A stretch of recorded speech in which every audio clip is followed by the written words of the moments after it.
Hey guys, let us continue with our modern history series. So we'll begin from the Ramakrishna Mission. The teachings of Ramakrishna Paramahamsa from his period was from 1834 to 1886. He is a priest at a Kali temple in Calcutta in a place called Dakshineshwar. Formed the basis of the Ramakrishna Movement.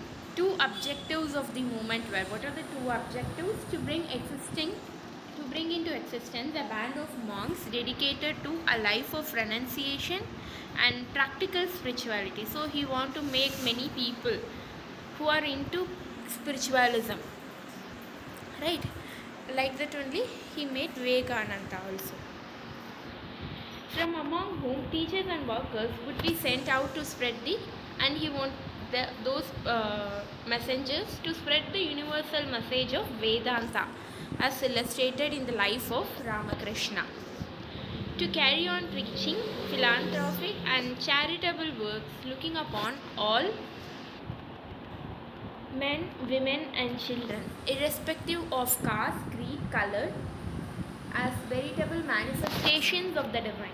So he wants to train many people into spirituality, and he wants them to spread the universal message of Vedanta. That is, their work is to do charity, and also they have to preach the world irrespective of their caste and creed. So since its inception, the mission has been running a number of schools, hospitals, dispensaries. It offers help to the afflicted in times of natural calamities like earthquake, famine, flood and epidemic. So it is helping in many ways. It is running schools, hospitals and many things, and also it is doing aid in case of natural disasters also. The mission has developed into a worldwide organization. It is deeply religious body, but it is not a proselytizing body. It does not consider itself to be a sect of Hinduism. So though it is a religious body, but it does not restrict itself only to Hinduism. It includes all people from all castes and even from other religions. So next we have to look about Dayananda Saraswati and Arya Samaj. Swami Dayananda Saraswati, the founder of Arya Samaj, was one of the makers of modern India. With an indigenous orientation, he wanted to bring a new social, religious, economic and political order in India. So Dayananda Saraswati. So Saraswati started Arya Samaj. We have to remember that way. So this is for bringing new social, religious, economic and even political order. He established it in 1875. Later the headquarters of same were established at Lahore. We have to remember it. It was started in 1875. Headquarters is in Lahore. Then Dayananda wrote books like Satyartha Prakash, Vedanga Prakash, Ratnamala, Shankar Vidhi, Bharatani Varma. So these are the books written by Dayananda Saraswati. Satya Prakash, Vedanga Prakash, Ratnamala, Shankara Vidhi and Bharati Nivarna. He travelled throughout the country to propagate his views and established branches of Arya Samaj at different places. So Dayananda Saraswati, he travelled throughout the country and spread the message, and he laid foundation for many branches also. Now what are the principles of Arya Samaj? It is acceptance of Vedas as a only source of truth. We have to accept Vedas completely and as the only truth. Opposition to idol worship. So even he opposes the idolatry. And what's the next principle? It is about the opposition to the theory of God, incarnation and religious pilgrimage. So he was opposing the incarnation theory also, and also pilgrimages also. He was not supporting theory. Recitation of the mantras of the Vedas and the performance of Havan and Yajna. So he had belief in the recitation of Vedas. And also certain rituals like yajna, heaven. He also had faith in female education, which is a very important point, right, at that period of time. Then opposition to child marriage and polygamy. So he is trying to bring many reforms, not just in religious sector but also in socio-political sector. Now what are the reforms he made? Swami Dayananda through the Arya Samaj tried to reform the Hindu society and religion. The Arya Samaj emphasized on the liberation of Hindu society. Dayananda claimed that only Vedas were the repositories of true knowledge and only religion was religion of Vedas. So he was completely supporting the Vedas and its principles. Even he said that he called to go back to Vedas. Created consciousness among the people. He rejected other scriptures and Puranas. He strongly opposed idol worship, ritualism, then practice of animal sacrifice, the concept of polytheism, the idea of heaven, hell, and then fatalism. So he opposed all kind of these superstitious beliefs which prevailed at that time. Even today we have many of these superstitious beliefs, right? So these are the reforms he made. And what is the significance? The Arya Samaj was able to give self-respect and self-confidence to the Hindus, which helped to undermine the myth of superiority of whites and Western culture. So it re-established the speciality or significance of Hinduism, and also taught about the self-respect and self-confidence also. The Samaj started the Shuddhi movement. What is the Shuddhi movement? Meaning purification movement. This is to convert the Hindu fold converted to Christianity and Islam. So many missionary religions were coming to India that time, and they were trying to forcing people to change religion. So if they want, after changing religion, if people want to get back to Hinduism, which is called Shuddhi movement, through this process. And who are the successors of Dayanand Saraswati? It is Lala Hansraj, Pandit Gurudat, Lala Lajpat Rai, and the Swami Shraddhananda carried the work of Swami after his death forward, among others. So after Dayanand Saraswati's death, his followers like Lala Lajpat Rai and Shraddhanand, they took up the work and continued it.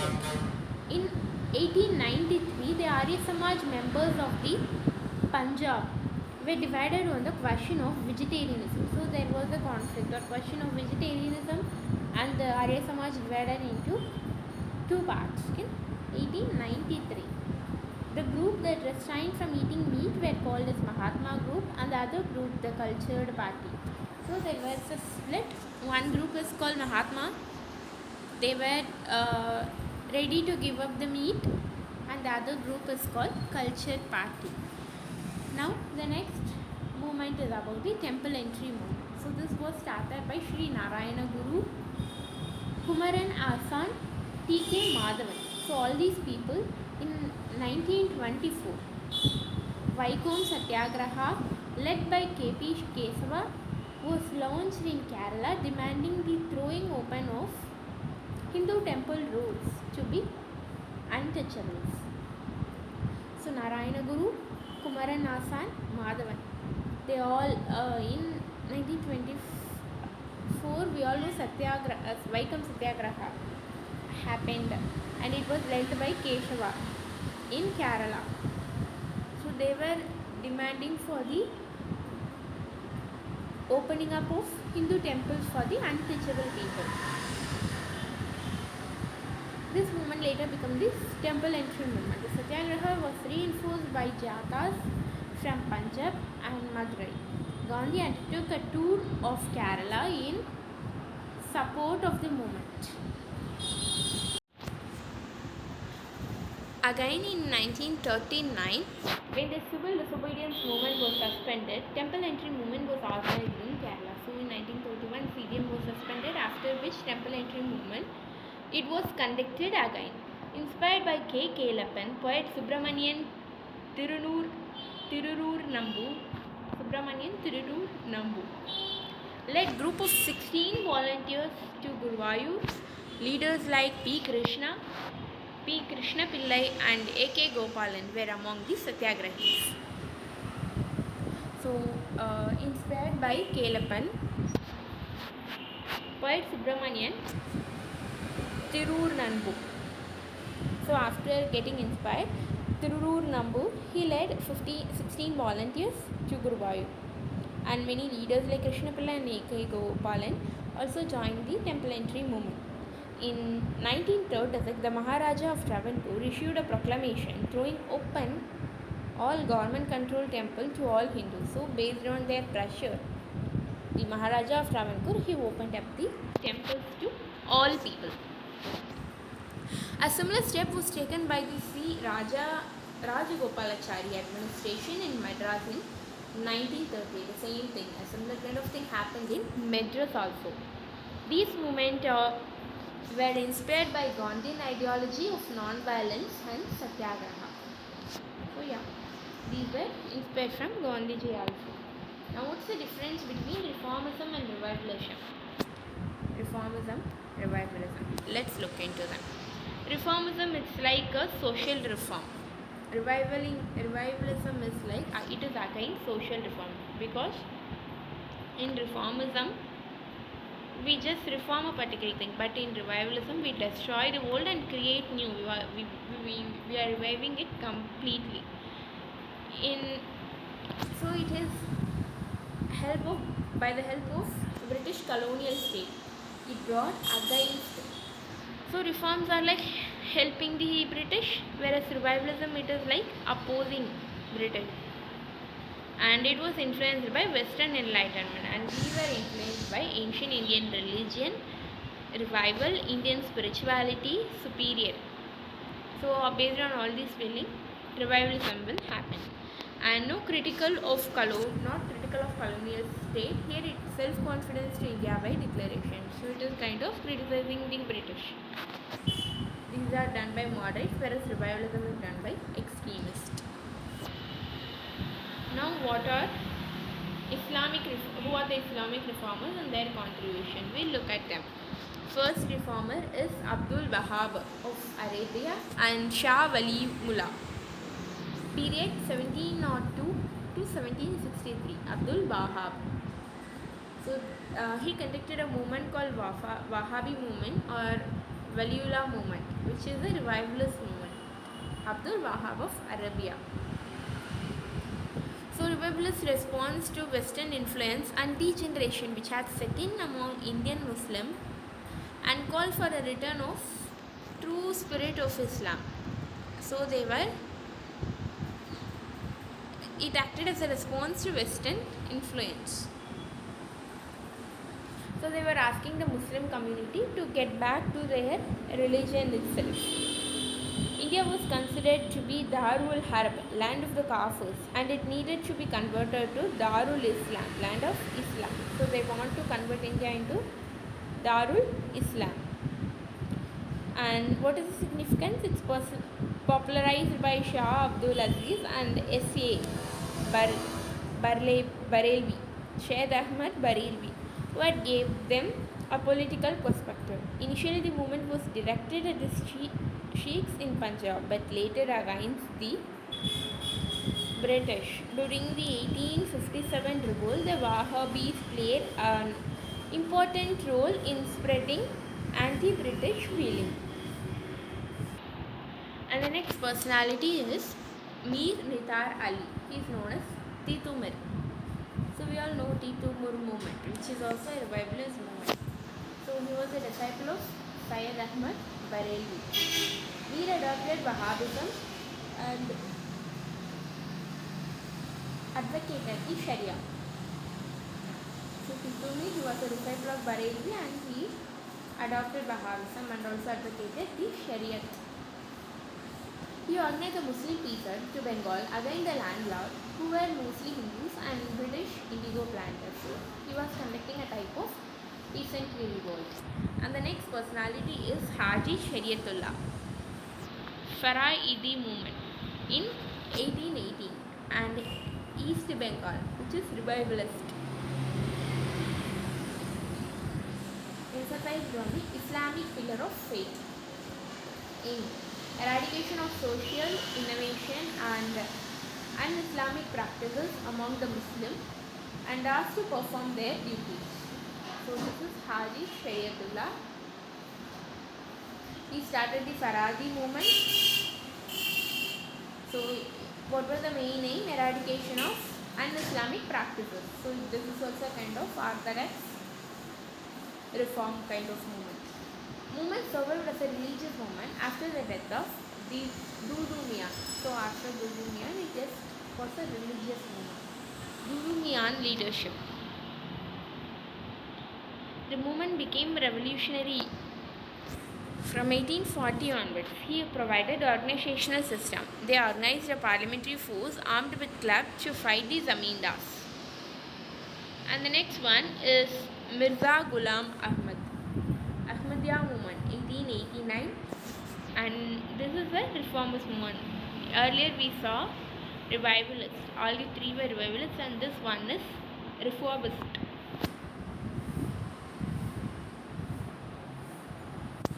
Mirza Ghulam Ahmad. So he described as a standard bearer of Mohammedan Renaissance and based itself like the Brahmo Samaj on the principle of universal religion of all humanity, opposing zihar, sacred bar against non-Muslim. The movement spread Western liberal education among the Indian Muslim. The Ahmadiyya community is the only Islamic sect to believe that Ahmadiyya is the only Islamic sect to believe Messiah had come into person of Mirza Ghulam Ahmad to end religious war and bloodshed and to reinstate morality, peace and justice. And the next personality is Syed Ahmad Khan, SAK. So what SAK did? He conducted Aligarh movement and he also started the Muhammad Anglo-Oriental College, which is present day Aligarh Muslim University at Aligarh in 1875.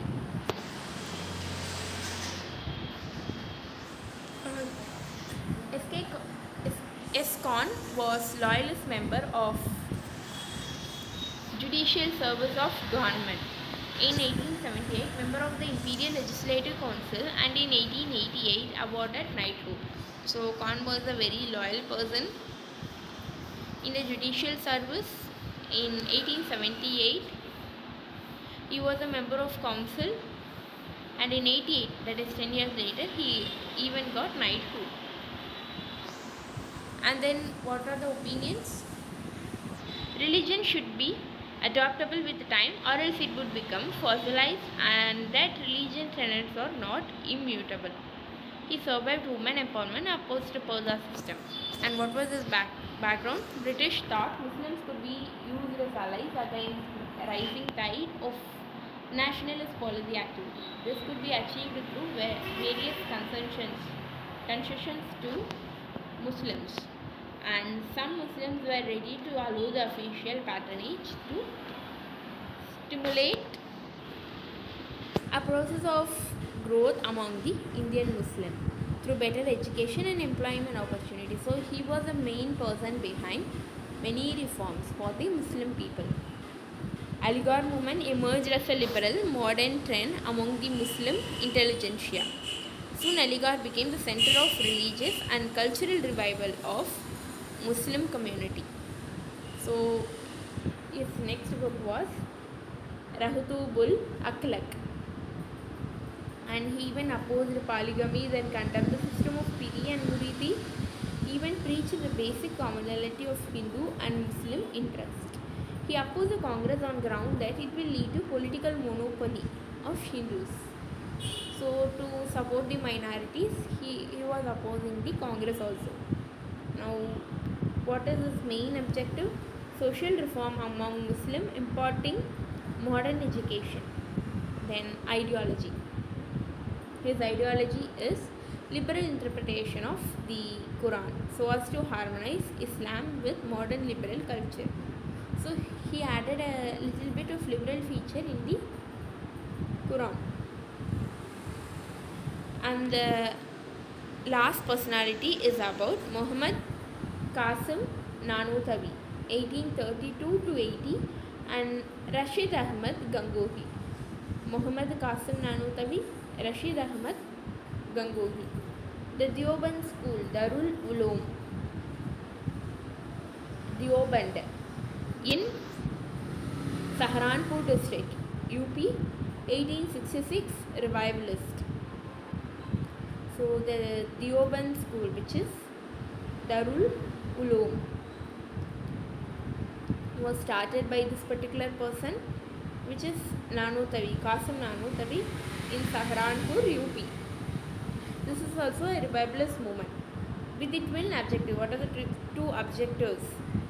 Propagating pure teachings of Quran, and then Hadith among Muslim, and keeping alive the spirit of jihad against the foreign rule. So he was trying to again. So it is a kind of orthodox movement. A moral and religious regeneration of Muslim community. It supported formation of INC in 1888, issued fatwa against SAT. So this is, though it is a Islamic organization, it even issued fatwa against the SAK himself. Then Abdul Kalam Azad belonged to this movement, Deoband. Mahmudul Hasan, political and intellectual content to the religious idea of the school, and Jamiat ul Ulema gave a concrete shape to heaven's ideas. Shibli Numani favored inclusion of English and Western science in education and founded Nadwatal. So this is about Mahmudul Hasan. He is an intellectual person, and he even gave a shape to Hasan's idea, concrete shape. He favored English inclusion and Western science. Ulama and Darul Uloom in Lucknow, 1894 to 96. So that's all in this part. Thank you.